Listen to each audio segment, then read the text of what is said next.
Good afternoon, it's the guys here for Dashcam Man. We have just fitted an Autowatch Ghost Immobiliser into this BMW M2 2017 plate. This vehicle has a manual box, so a little bit different from some of the other videos that we've made, and this is just a quick demonstration to show you exactly how it works in the same way. It protects your vehicle in the same form, and we'll show you exactly what the process that you go through to start your vehicle. So to start your vehicle, when you have the pin, if you just put the vehicle on, we pop in our pin, which we've programmed in to be just 4 clicks of the minus button. Now you can use any of the buttons on the steering wheel to create a pin of your choice, just for demo purposes, which will be getting changed. We're just using the 4 button clicks of the minus button here. So 1, 2, 3, 4.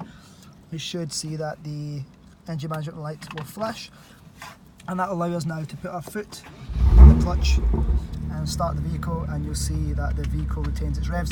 If we go through the same process but we don't pop in a pin, what you'll see is the immobiliser now is armed, it's active, and it will not allow the vehicle to start if this pin, which I programmed in to be 4 clicks of the minus button, is not input. So if we now try and start the vehicle, foot on the clutch, you can see it just ticks over, but it tries to tick over, and I can carry on pressing the button so you can see.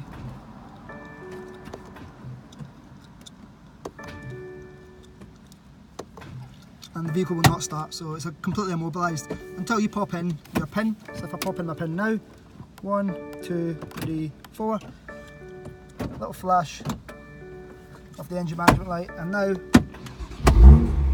starts as normal. If you're interested in having a similar system fitted into your vehicle for a complete peace of mind, please don't hesitate to give us a shout. Thank you.